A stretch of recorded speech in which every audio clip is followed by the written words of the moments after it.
आजच्या पत्रकार परिषदेच्या निमित्तानं उपस्थित असणारे आपले इथले प्रांताध्यक्ष महाराष्ट्राचे राष्ट्रवादी काँग्रेस पक्षाचे सुनील तटकरेजी, दुसरे नागालँडचे प्रांताध्यक्ष इथं आलेले ते आमचे सहकारी, तसंच धनंजय मंत्री मंडळातील सहकारी, रुपाली महिला अध्यक्षा आणि बाकीचे सगळे कार्यकर्ते, पत्रकार मित्रांनो, आपल्याला सगळ्यांना माहिती आहे की 2 दिवस निर्धार नवपर्वाचा वैचारिक मंथन आणि घड्याळ तेच वेळ नवी अशा प्रकारचं अधिवेशन 30 आणि 1 तारखेला राष्ट्रवादी काँग्रेस पक्षाने कर्जतला इथं ठेवलेलं होतं आणि काल जवळपास 14 सन्माननीय मान्यवरांनी आपले विचार आपली मतं मांडली.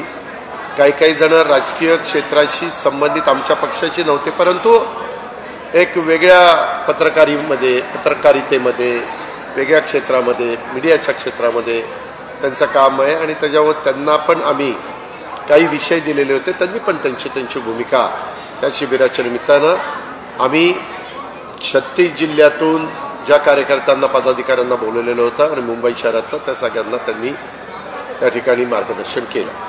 आज जवळपास सकाळी लवकर सुरुवात आम्ही केली आणि सकाळपासून जवळपास 12-13 लोकांनी आज पण आपली मतं आपले विचार हे शिबिराच्या निमित्तानं कार्यकर्त्यांच्या समोर ठेवलेले आहे. साधारण आपल्याला सगळ्यांना माहिती आहे, मी ही सगळी जबाबदारी जी घेतली ती जबाबदारी घेतल्यानंतर आम्ही मंत्रिमंडळामध्ये गेलो.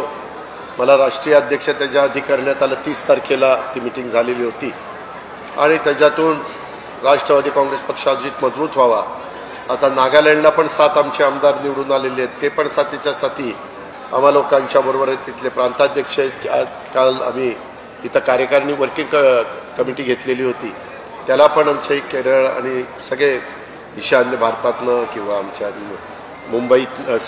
दिल्लीतून, नंतर उत्तर प्रदेशमधनं, बिहारमधनं असे सगळे मान्यवर जे मेंबर आहेत ते सगळे आलेले होते आणि ती पण आमची रात्री उशिरा कार्यकारिणी वर्किंग कमिटी आम्ही केलेली आहे. साधारण आज मी माझ्या पक्षाच्या पदाधिकाऱ्यांनी, सेल प्रमुखांनी काय भूमिका घेतली पाहिजे, 2 दिवसाच्या शिबिरामध्ये काही जुने पण दाखले आणि काय घडलंय ते पण सांगण्याचा प्रयत्न सुनील तटकरेंनी प्रांताध्यक्षांच्या निमित्तानं प्रास्ताविकात केला. प्रफुल्लभाई पटेलांनी पण, ते आमचे कार्याध्यक्ष आहेत, त्यांनी पण त्या वर्किंग प्रेसिडेंट आहेत, त्यांनी पण त्या ठिकाणी केला. मलाही थोडं बहुत नंतरचं 5 जुलैच्या नंतरचं जे काही घडलं ते सांगायचं होतं. मी महाराष्ट्राला या निमित्तानं सांगतो, मी कुणाचंही बदनामी करणारा माणूस नाही, कुणालाही कमी लेखणारा माणूस नाही, कुणालाही काहीतरी बोलून त्यांची समाजामध्ये काही प्रतारणा करण्याचा माझा कुठलाही उद्देश नाही. पण कुठेतरी आमच्या परिवारातल्या सगळ्या राष्ट्रवादी काँग्रेस पक्षाच्या सहकाऱ्यांना माहिती असलं पाहिजे म्हणून मी सगळे, तुम्ही तर बघितलेलं आहे की आम्ही मंत्रिमंडळामध्ये गेल्यावर पण आम्हाला आमच्या वरिष्ठांनी बोलवलेलं होतं आणि आम्ही चव्हाण प्रतिष्ठानला गेलेलो होतो, दुसऱ्या दिवशी पण गेलेलो होतो. उलट तेव्हा काँग्रेसवाले म्हणले की यांचं काय चाललंय नक्की, अशा पद्धतीनं त्यांच्या नेत्यांनी पण वक्तव्य केले. अर्थात पुढे काय वक्तव्य करावं तो ज्याचा त्याचा प्रश्न आहे. साधारण महाराष्ट्रातले जे काही महत्त्वाचे इश्यू आहेत ते आज आम्ही 2 दिवसाच्या शिबिराच्या निमित्तानं, विशेषतः माझ्या अध्यक्ष या नात्याने समारोपाच्या भाषणाच्या निमित्तानं आमच्या पक्षाची भूमिका काय, आरक्षणाच्या संदर्भात काय भूमिका आहे, त्याच्याचबरोबर शेतकऱ्यांच्या या अवकाळी पावसाने, गारपिटीनं जे काही नुकसान झालेलं आहे त्याच्यामध्ये राज्य सरकारची काय भूमिका आहे, पंचनामे चालू आहेत, बाकीच्या बाबतीमध्ये NDRF SDRFमधनं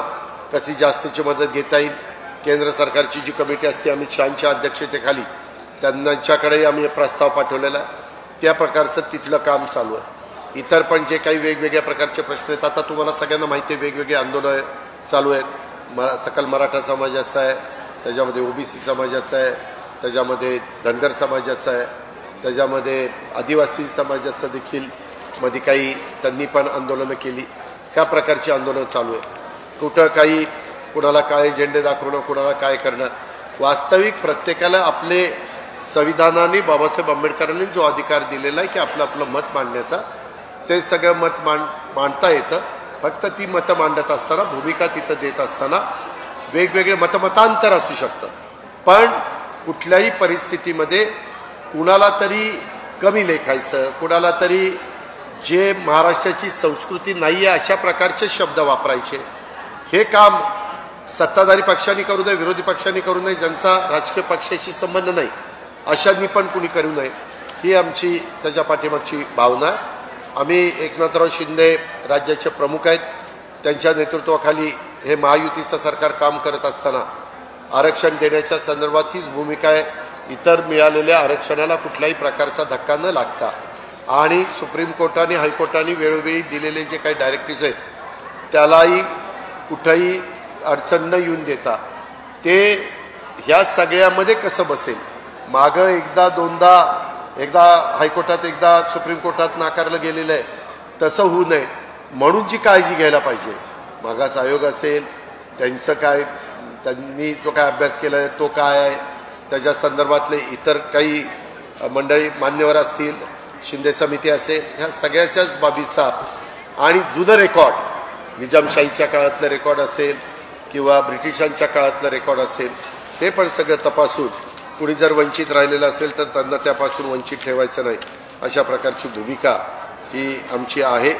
मी आज साधारण राष्ट्रवादी काँग्रेस पक्षाची जनगणना जातनिहाय करावी, कारण बरेच वेगवेगळे मतं येतात आणि नक्की कोण मागासलेलं आहे, संख्येने किती आहे, काय त्यांना मदत झाली पाहिजे, कशा प्रकारे झाली पाहिजे, त्या प्रत्येक घटकाचा विचार करताना कुणावर अन्याय होणार नाही, तशा पद्धतीनं आमची पण भूमिका पक्षाची आहे आणि सरकारमध्ये काम करत असताना सरकारमधला एक घटक म्हणून तिथली पण भूमिका आहे.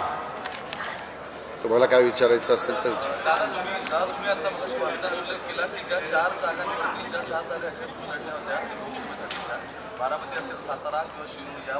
रायगड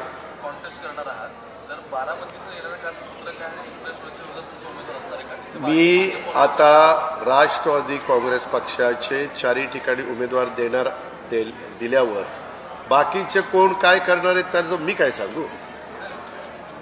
एक मिनिट, मी पुन्हा तुम्हाला काही शब्द वापरला. मी राष्ट्रवादी काँग्रेस पक्षाचा आज अध्यक्ष म्हणून काम करतोय. 4 ठिकाणी राष्ट्रवादी काँग्रेस पक्षाचे उमेदवार दिलेच जातील आणि ते निवडून आणण्याच्या करता जीवाचं रान केलं जाईल.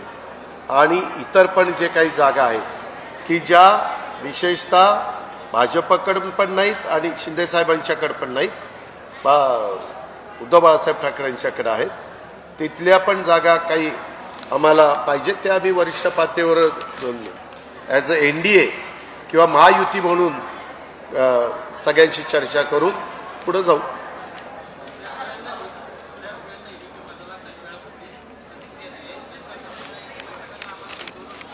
कुठल्या बैठकीमध्ये?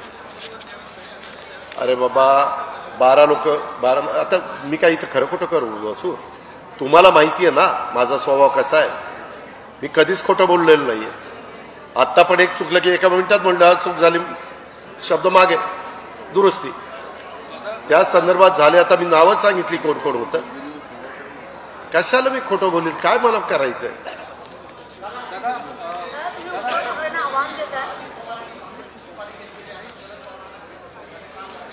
का अनिल देशमुख पण माझ्याबरोबरच होते, ह्या सगळ्या मिटिंगला ते हजर होते.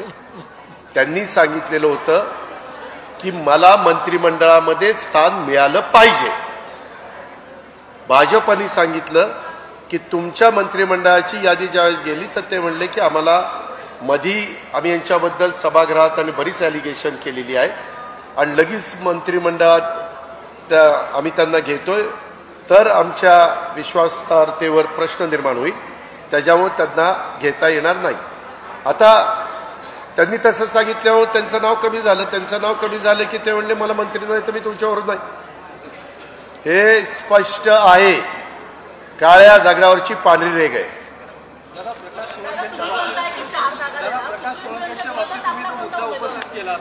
मी ठरवीन ना, इतक्या लवकर तुम्हाला सांगितलं पाहिजे, माझा अधिकार आहे ना, योग्य वेळेस सांगेन.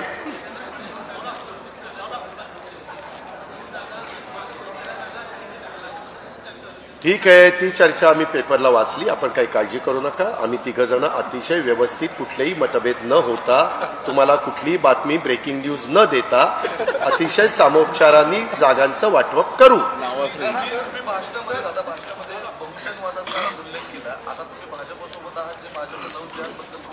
महाराष्ट्रात वेगवेगळ्या ठिकाणी त्याचे अजेंडा आहे.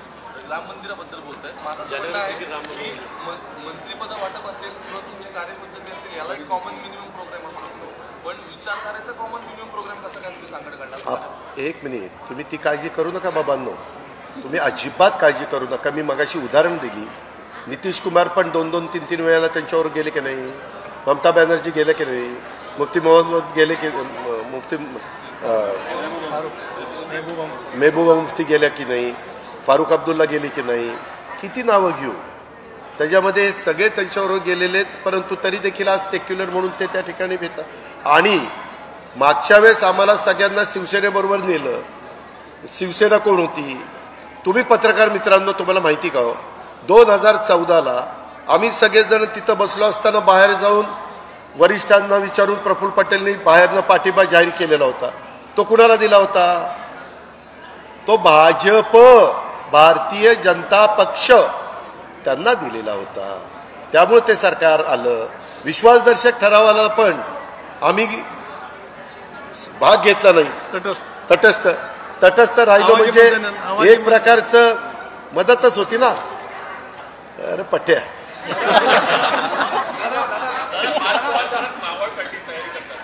तुम्ही काही काळजी करू नका. कोण काय तयारी करतंय ते मी बघतो आणि मी अंतिम निर्णय घेतो. तो पक्ष म्हणून माझा अधिकार आहे, सांगायचा अधिकार सगळ्यांना आहे. फायनल आम्ही करू. शरद पवार साहेबांनी राजीनामा दिल्यानंतर जितेंद्र आव्हाड आणि जयंत पाटील यांना दलित एक बैठक झाल्याचं मी अजिबात नाही. हे दादांत खोटं बोलतात. मी असं म्हणलं जितेंद्र आव्हाड आणि आनंदला बोलवलं.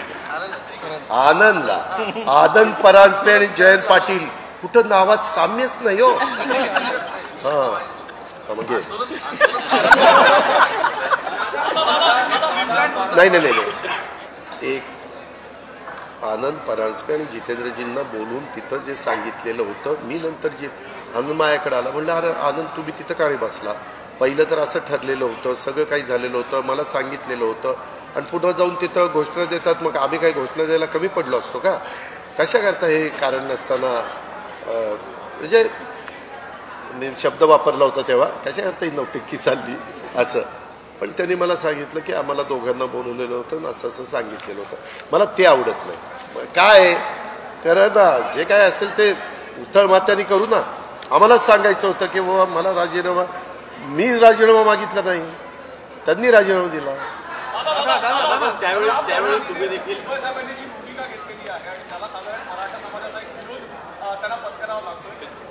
कर्जतमध्ये 4-5 ठिकाणी विरोध झाला. मी आपल्याला स्पष्ट सांगतो, मी राष्ट्रवादी काँग्रेस पक्षाचा अध्यक्ष म्हणून आमची भूमिका, पक्षाची भूमिका आता सांगितलेली ना. माझं भाषण ऐकलं नाही तुम्ही? पण नाही, एक मिनिट, ही पक्षाची भूमिका मी स्पष्टपणे सांगितलेली. एक मिनिट,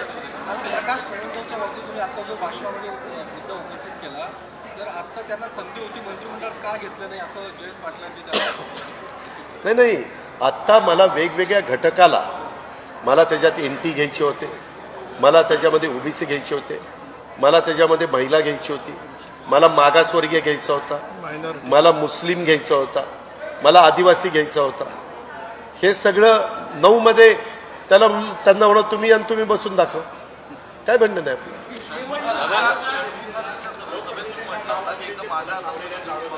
काय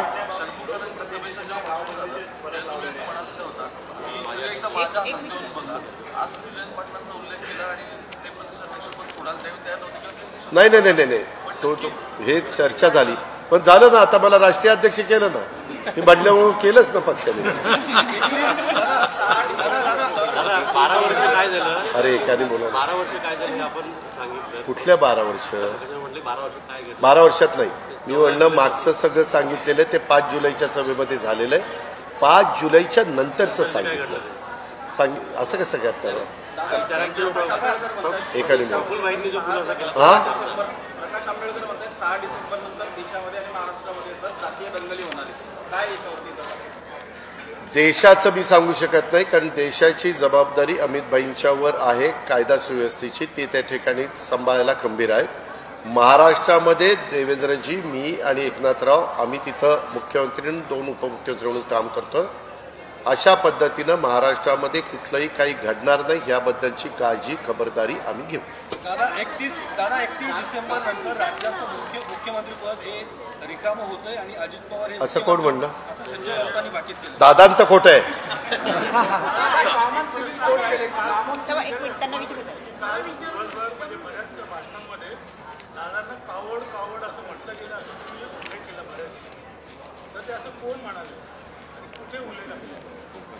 दिल्लीमधल्या युक्तिवादामध्ये हा मुद्दा त्या ठिकाणी मांडला गेला. त्याच्याने आपल्याला काय फरक पडतो? आम्हाला जे वाटलं त्याच्या वेदना आम्हाला ज्या झाल्या त्या बोलण्याचा मला अधिकार आहे. मी पक्षाचा प्रदेशाध्यक्ष आहे. त्या ठिकाणी युक्तिवादामध्ये तो शब्दप्रयोग वापरला गेल्यामुळे महाराष्ट्रातल्या जनतेला अजितदादा काय आहे ते पूर्णपणाने माहिती असल्यामुळे मी ते स्पष्टीकरण माझ्या पद्धतीने दिलेलं आहे. धन्यवाद.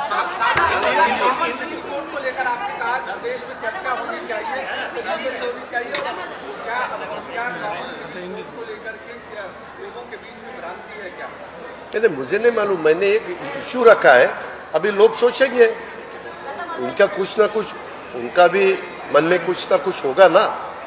एक कुछ हम एक सब्जेक्ट रखते हैं सामने कि इसके बारे में चर्चा होनी चाहिए. हमेशा कोई भी डिसीजन लेते वक्त उसकी चर्चा होनी चाहिए, उसका क्या क्या किसका किसका कहना है, और फिर उसके बारे में आगे जाना चाहिए. हाँ, आज नाही, मागेच केलेलं. त्या संदर्भात माझी एकनाथरावांची आणि देवेंद्रजींशी बोलणं झालेलं आहे. त्या संदर्भामध्ये आपण पण बघताय, अनेक वेगवेगळे राजकीय पक्ष त्याच्याबद्दल आपली आपली भूमिका मांडतायत. शेवटी ज्याच्यात आमच्या तिघांचं एकमत होतं तो निर्णय फायनल होतो, आम्ही पुढे जातो. तुम्ही झालं ना विचार, आपण विचारून त्यांना तुम्ही इतके जण विचारताय. त्यांना विचारू द्या. हा, तुम्ही विचारा. पैसे मिळत नाहीयेत, शेतकरी तर आंदोलन करतायत. 57 लाख शेतकऱ्यांना मिळाले. रविकांत तुपकरांचं देखील आंदोलन झालं. आताच्या घडीला 57 लाख शेतकऱ्यांना मिळालेले आहेत.